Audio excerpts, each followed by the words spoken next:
नमस्कार दोस्तों, आप सभी का एक बार फिर हमारे यूट्यूब चैनल डॉक्टर धर्मेंद्र के त्रिपाठी में बहुत बहुत स्वागत है। दोस्तों, आज जो हमारा विषय है वो है वन संसाधनों का प्रबंधन। वन संसाधनों का प्रबंधन, management of forest resources. Management of forest resource, one संसाधनों का प्रबंधन। दोस्तों, वन पर्यावरण के प्रमुख घटकों में से एक है। वन पर्यावरण के प्रमुख कारकों में से एक कारक है, जिसकी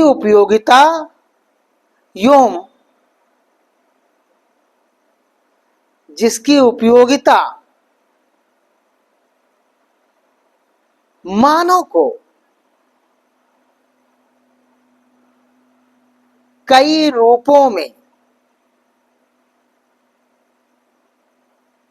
दिखाई पड़ती है, चाहे वो स्वास्थ्यवर्धक जलवायु के लिए हो, वर्षा के लिए हो, मिट्टी के कटाव के लिए हो, या मानव के स्वास्थ्य के लिए हो, या मानव की विभिन्न प्रकार की आवश्यकताओं की पूर्ति करने के लिए हो। वन जो है अपनी महत्वपूर्ण भूमिका निभाते हैं। साथ ही साथ पर्यावरण की गुणवत्ता को बनाए रखने के लिए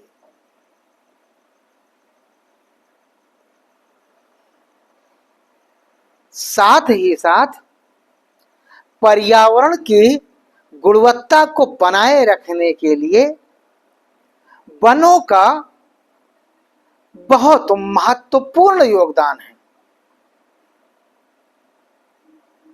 जिस पर मानव और केंद्र और राज्य सरकारों को विशेष ध्यान देने की आवश्यकता है।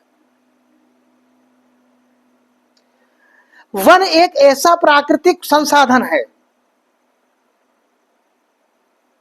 वन एक ऐसा प्राकृतिक संसाधन है जिसका यदि युक्त संगत उपयोग किया जाए।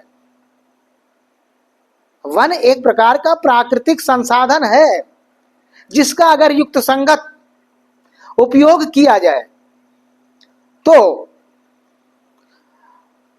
अनंत काल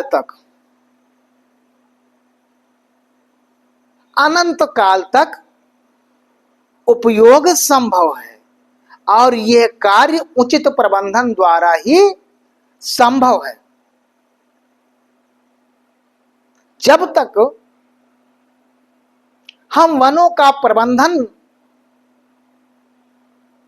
नहीं करेंगे, तब तक जो हमारी अनंत काल की सोच है वो प्रबल नहीं हो पाएगी।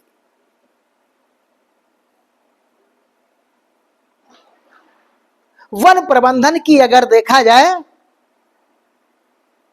तो दो विचारधाराएं, वन प्रबंधन की दो विचारधाराएं हैं। प्रथम विचारधारा के अनुसार वनों को फसल के रूप में माना जाना चाहिए। कुछ लोगों का मानना है कि वन को एक फसल के रूप में, क्रॉप के रूप में माना जाना चाहिए। और आवश्यकता अनुसार उसमें वृद्धि किया जाना चाहिए। यानी वन को फसल के जैसा माना जाना चाहिए और आवश्यकता अनुसार उसमें वृद्धि किया जाना चाहिए। जबकि दूसरे पक्ष के अनुसार वन फसल नहीं अपितु एक प्राकृतिक संपदा है। कुछ लोग ये मान रहे हैं कि वन फसल नहीं है बल्कि एक प्राकृतिक संपदा है और उनका व्यावसायिक उपयोग उन्हें नष्ट करता है। प्राकृतिक संपदा है लेकिन मानव की व्यावसायिक उपयोग उन्हें नष्ट करता है। वनों का पारिस्थितिक तंत्र भी भिन्न होता है।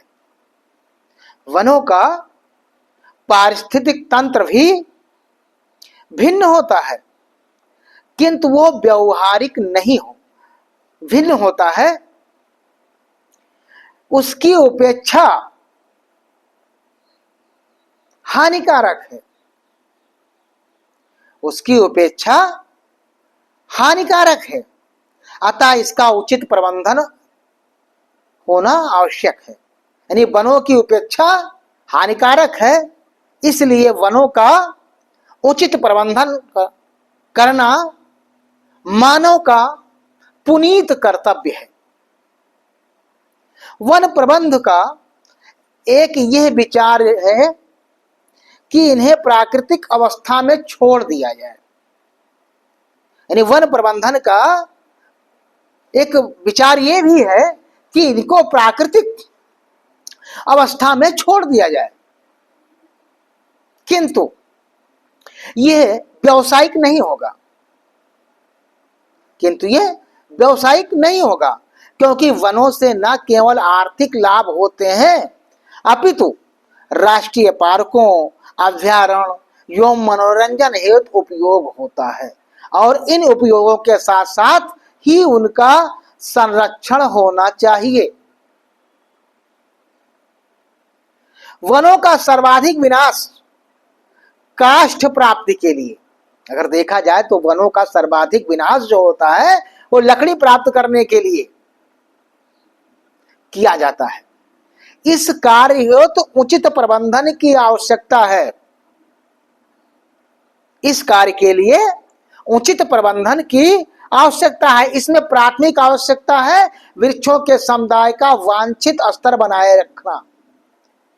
वृक्षों के समुदाय का जो वांछित स्तर है उसको बनाए रखा जाए। अर्थात उपयोगी वृक्ष हैं, उन्हें समय से पूर्व नष्ट कर उनकी पर्याप्त वृद्धि होने देना और प्रत्येक क्षेत्र में एक निश्चित समुदाय में वनों को रखना। प्रत्येक क्षेत्र में एक निश्चित अनुपात में वनों को बनाए रखने की आवश्यकता है। हमारे देश में ये अनुपात पहले 33% का था, जो अब उससे कम हो गया है। वांछित वृक्षों की कटाई के पश्चात पुनः रोपण की व्यवस्था, वृक्षों की कटाई और पुनः रोपण की व्यवस्था आवश्यक है। एक बार यह क्रम प्रारंभ हो जाएगा तो नियमित काष्ठ प्राप्त होती रहेगी और वनोन्मूलन भी नहीं होगा। इस कार्यक्रम की सफलता यह है तो निरंतर कटाई पर रोक अति आवश्यक है। इसी प्रकार वृक्षों का गुल्मवन भी प्राचीन विधि है। इसी प्रकार अगर देखा जाए तो वृक्षों का एक विधि है गुल्मवन, जिसमें वृक्षों को इस प्रकार काटा जाता है कि उनका पुनः अंकुरण हो सके। यानी गुल्मवन जो प्राचीन पद्धति है, इसमें वृक्षों की कटाई इस प्रकार की जाती है कि उनका पुनः अंकुरण हो सके। ईंधन प्राप्त है तो वृक्षों की कटाई इस प्रकार होनी चाहिए कि केवल उनकी शाखाओं की कटाई हो, केवल उनकी शाखाओं की कटाई हो। वन उपयोग के प्रथम चरण में ही वन सर्वेक्षण किया जाना चाहिए। वन उपयोग के प्रथम चरण में ही वन सर्वेक्षण किया जाना चाहिए और उन वन क्षेत्रों का निर्धारण कर लिया जाना चाहिए कि द्वितीय क्रम में किन्हें काटा जाना है। यह भी निर्धारित किया जाना चाहिए कि वृक्षों की कटाई पूर्ण हो, चयनात्मक कटाई हो अथवा परिरक्षित कटाई की जाए। विशिष्ट पादप समुदाय की रक्षा पर उचित ध्यान दिया जाना चाहिए। जो विशिष्ट प्रकार के वनस्पतियां हैं, जो विशिष्ट प्रकार के पादप हैं, उनके समुदाय की रक्षा उचित ध्यान देना चाहिए। इसी प्रकार पारिस्थितिक संवेदन क्षेत्रों में, पारिस्थितिक संवेदन क्षेत्रों में वन संरक्षण को प्राथमिकता दिया जाना चाहिए। वन संरक्षण एवं प्रबंधन एक सक्षम उपाय है। वन संरक्षण एवं संवर्धन एक सक्षम उपाय है। उनको राष्ट्रीय पार्क के रूप में विकसित करना चाहिए। इससे एक ओर वन संरक्षण होगा तो दूसरी ओर पर्यटकों के द्वारा आय भी प्राप्त होगी। जहां वनों का संरक्षण होगा तो दूसरी ओर उससे हमारी आय, हमको आय प्राप्त होगी। वन प्रबंधन, वन प्रबंधन का एक पक्ष सामाजिक वानिकी, वन प्रबंधन का एक पक्ष सामाजिक वानिकी का विकास है। वनों के प्रति सामाजिक चेतना का विकास एवं उसके लाभों के प्रति, वनों के प्रति सामाजिक चेतना का विकास एवं उसके लाभों के प्रति जन चेतना जागृत करना वन प्रबंधन का मूल उद्देश्य। वन से संबंधित मानव को जागृत चेतना जागृत करना वन प्रबंधन का मूल उद्देश्य होना चाहिए कि व्यक्तियों में, मानव में वनों के प्रति दृष्टिकोण विकसित करना चाहिए कि इन्हीं वनों से हमारी भविष्य की आवश्यकताओं की पूर्ति भी होनी है। हमें स्वस्थ जलवायु की प्राप्ति भी इन्हों से होनी है। इन्हीं वृक्षों से, इन्हीं वनों से पर्यावरण की गुणवत्ता बनाए रखने में सहयोग मिलता है। इन्हीं वनों के द्वारा मिट्टी के कटाव को रोका जाता है। इन्हीं वनों से वर्षा में सहयोग प्राप्त होता है। इसके साथ ही साथ काष्ठ यानी लकड़ी के स्थान पर प्लास्टिक और अन्य पदार्थों के उपयोग को भी प्रोत्साहन दिया जाना चाहिए। साथ ही साथ जो हम विभिन्न प्रकार की फर्नीचर बनाने के लिए या मकानों में बनाते समय लकड़ियों का जो उपयोग करते हैं वनोन्मूलन के माध्यम से,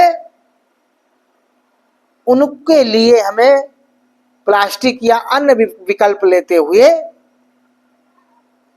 अपने कार्यों को संपादित करना होगा, तभी वन संरक्षण हो सकता है।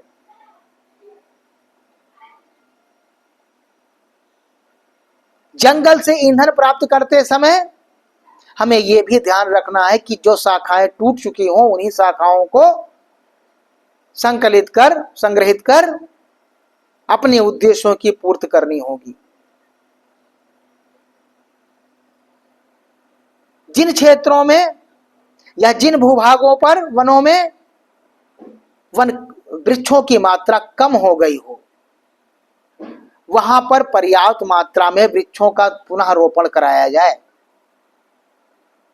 ये सब ऐसी विधाएं हैं जिनके द्वारा वन संरक्षण